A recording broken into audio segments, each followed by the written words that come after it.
Ya, jadi ada 37 pasal 16 bab. Sekarang sejarah. Nah, sejarah ini Bapak Ibu ada pasca proklamasi, ada era Orde Lama. Kan kalau era Orde Lama kan Bapak Ibu pasti tahu kan itu siapa presidennya, Bapak Soekarno, ya kan? Era Orde Baru Bapak Soeharto. Oh, era reformasi Habibie dan seterusnya. Nah, jadi Pak Habibie adalah presiden pertama di era reformasi, ya. Kemudian perjanjian pasca kemerdekaan. Nah, ini Bapak Ibu, ini adalah perjanjian-perjanjian yang sangat familiar, sangat populer. Ada perjanjian Linggarjati. Ini tahun berapa? Tahun 47 kan? Ada perjanjian Renville, perjanjian Romroyen, meja bundar ini di Den Haag, ya, Belanda. Kemudian ada RIS, Republik Indonesia Serikat. Ya, ini tahun berapa? Kita tahu tahun 49. Sempat ibu kota negara kita pindah kemana? Ke Jogja. Jadi pengetahuan-pengetahuan yang seperti itu perlu dimiliki, ya. Nanti Bapak Ibu silahkan di googling ya, perjanjian Linggarjati apa, Renville apa, Romroyen apa gitu ya. Lalu ini berikutnya kaitannya dengan organisasi yang sebelum kemerdekaan. Jadi Bapak Ibu ada 3 organisasi yang sangat populer. Yang pertama adalah Budi Utomo. Kita tahu semua itu kan, karena ini menjadi Hari Kebangkitan Nasional ya 20 Mei. Berdirinya tahun 1908 ya. Kemudian Syarikat Islam, ini terkenal juga ya. Lalu ada Indisi Partid. Nah, ini Bapak Ibu nanti ada kemungkinan di soal itu yang ditanyakan adalah tanggal berdirinya atau juga bisa tanggal berdirinya disebut tapi ditanya adalah organisasi apa itu. Bisa juga yang ditanya adalah tokohnya, penggagasnya. Dan ini kalau secara sejarah kan dia sangat terkenal ya, Pak Dr. Dewis Dekker ya, Cipto Mangunkusumo sama Suwardi Suryadiningrat. Ini Indisi Partid. Ya, ini merupakan organisasi yang bergerak di bidang organisasi politik pertama.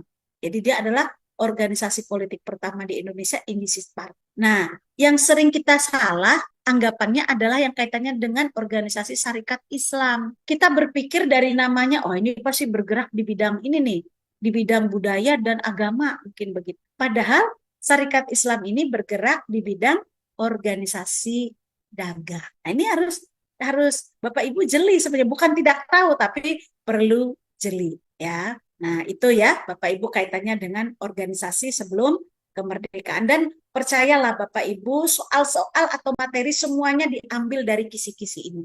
Jadi tidak ada yang keluar dari kisi-kisi ini. Nah, ini tadi pemerintahan pasca reformasi. Jadi kalau ditanya presiden Indonesia ya di era reformasi siapa? Berarti ini mulai dari Pak B.J. Habibie ya almarhum, lalu almarhum Pak Abdurrahman Wahid sebagai presiden kedua era reformasi, presiden ketiga era reformasi Ibu Soekarno Putri, Megawati Soekarno Putri, yang keempat Pak Susilo, yang kelima Joko Widodo, yang sekarang siapa? Prabowo. Berarti yang keenam Prabowo. Nanti kalau ada soal yang ditanyakan. Jadi ini nanti ditanya presiden pertama, jangan disebut setelah reform atau pasca reformasi, jawabannya bukan Soeharto, apalagi Soekarno, tapi Habibie. Kalau ditanya nanti presiden ketiga RI setelah reformasi birokrasi, setelah era reformasi, presiden yang ketiga, jawabannya siapa? Ibu Megawati Soekarno Putri. Nah, begitu. Jadi Bapak Ibu besok kalau ujian semuanya lulus. Amin, ya. Mudah-mudahan lulus semuanya. Nah, sekarang bahasa Indonesia. Jadi bahasa Indonesia saat ini Bapak Ibu sudah di ejaan yang disempurnakan yang edisi 5. Jadi bukan lagi edisi 4 tapi edisi 5. Nanti Bapak Ibu akan ada beberapa soal yang terkait dengan ejaan, tanda baca, kalimat efektif, ide pokok dari suatu paragraf atau alinea, kemudian kata baku, lalu makna atau arti kata. Ya, terus ada namanya kata umum dan kata khusus. Ya, lanjut. Ya, bahasa Indonesia ini ya nanti ini ada pemakaian huruf. Jadi nanti Bapak Ibu mungkin ada soal pemakaian huruf kapital pada kalimat ini yang benar mana. Nah, nanti silahkan Bapak Ibu, kan kapital itu biasanya mengawali nama, ya kan? Terus kemudian mengawali kalimat seperti itu. Kapan sih huruf miring digunakan? Nah, apabila ada kata-kata asing, misalnya kan kayak gitu ya. Lalu huruf tebal, biasanya kalau kita ingin, oh itu poin pentingnya nih, jadi hurufnya ditebalkan, gitu ya. Istilahnya warning tuh, mengingatkan. Lalu bagaimana penulisan kata? Kata depan, kata bilangan, ya, gabungan kata yang frase gitu ya. Nanti mungkin ada pertanyaannya seperti itu. Lalu pemakaian tanda baca, kata sambung. Terus juga ada kaitannya dengan penulisan unsur serapan yang benar. Jadi ini diadopsi dari unsur serapan asing. Bisa dari bahasa Latin, bahasa Inggris, bahasa India, Sanskerta, India ini Sanskerta ya. Kemudian ada kemungkinan dari bahasa daerah. Nah, ini perlu Bapak Ibu nanti teliti dan jelas. Nah, ini nanti bisa di googling itu EYD edisi 5 ya, Bapak Ibu. EYD edisi 5. Oke. Sekarang tes pengetahuan umum terkait dengan sistem perencanaan pembangunan nasional, peraturan kepegawaian, pelayanan publik, peran, literasi digital. Nah, untuk yang ujian dinas tingkat 2 tidak ada perkantoran ya. Tapi nanti di ujian dinas tingkat 2 ada yang namanya tes pengetahuan manajerial ya, tes pengetahuan manajerial. Oke, kita lanjut. Nah, ini RPJM, Bapak Ibu perlu tahu RPJM N 2025-2029 ya. Sekarang ini kan sudah eranya Bapak Prabowo ya sebagai presiden kita. Nanti ada visi misi kita ya, Indonesia maju menuju Indonesia emas itu kan. Terus ada 8 prioritas nasional, ada 17 program prioritas, ada 8 percepatan ya. Kemudian ada arah kebijakan sama proyek prioritasnya. Oke, next. Jadi RPJMN-nya kita sudah 2005 sampai 2029 ya Bapak Ibu ya. Nah, ini Bapak Ibu, kalau nanti kemungkinan di soal itu tidak akan ditanya secara detail apa sih itu RPJP, apa RPJM. Nah, kemungkinan yang bisa ditanyakan adalah biasanya begini. RPJP nasional itu dibuat untuk jangka waktu berapa lama? Nanti ada pilihan 20 tahun, 15 tahun, 10 tahun, 5 tahun. Nah, silakan Bapak Ibu milihnya apa? Kalau RPJP itu 20 tahun. Kalau RPJM itu tahun. Kalau RKP atau Renja itu 1 tahun. Kan begitu ya? Jadi mudah ya. Dalam membuat RPJM harus berpedoman kepada RPJP.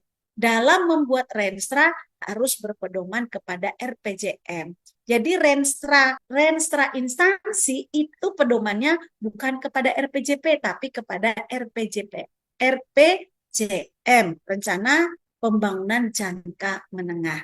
Nah, RPJM ini nanti dijabarkan ke dalam rencana kinerja pemerintah ya, dan RKP ini dijabarkan lagi ke rencana kinerja kementerian, lembaga atau instansi daerah, dan nanti hasilnya akan menghasilkan APBN. Kalau di daerah namanya APBD. Nah, APBD itu dibuat bersama DPR dengan presiden atau lembaga eksekutif.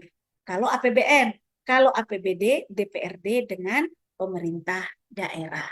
Kan itu. Nanti Bapak Ibu kalau ingin mengulik ini, terutama mungkin yang ujian dinas tingkat 2 ya, karena bobot ujiannya mungkin akan lebih tinggi, itu lihat Undang-Undang Nomor 25 Tahun 2004 ya. Oke, lanjut. Nah, ini ya. Nah, ini yang terbaru. Jadi ada Perpres 12 tahun 2025 ya Bapak Ibu terkait dengan visi misi ya di Astacita Presiden Prabowo ya. Kemudian ada 8 program hasil terbaik atau PHTC ya. Kemudian sasaran utama prioritas nasional dan 17 program prioritas. Mari kita lihat bersama-sama. Next. Nah, ini adalah visi misi. Bersama Indonesia Maju menuju Indonesia Emas 2024-5. Ini adalah visi dari bangsa Indonesia 2025-2029 ya. Nah, ini nanti ada di situ kaitannya dengan apa ya? Nanti mungkin Bapak Ibu baca terkait dengan HAM, bagaimana mendorong sistem pertahanan keamanan negara dan mendorong kemandirian Indonesia ya dari swasembada pangan, energi, ekonomi digital, ekonomi hijau, ekonomi syariah, ekonomi biru ya. Kemudian ada pengembangan infrastruktur, meningkatkan lapangan kerja, ya. Kemudian ada hilirisasi, Nah, ini nanti Bapak Ibu coba googling, apa itu hilirisasi? Kan sering kita mendengar ya, dan itu ada pada saat Bapak Presiden, Wakil Presiden kan itu ada namanya apa namanya debat, ya debat capres dan wapres, ya. Kemudian bagaimana memperkuat reformasi politik hukum birokrasi, lalu juga ada apa namanya memperkuat penyelarasan kehidupan yang harmonis, lingkungan alam, budaya, serta peningkatan toleransi antar umat beragama untuk mencapai masyarakat adil dan makmur.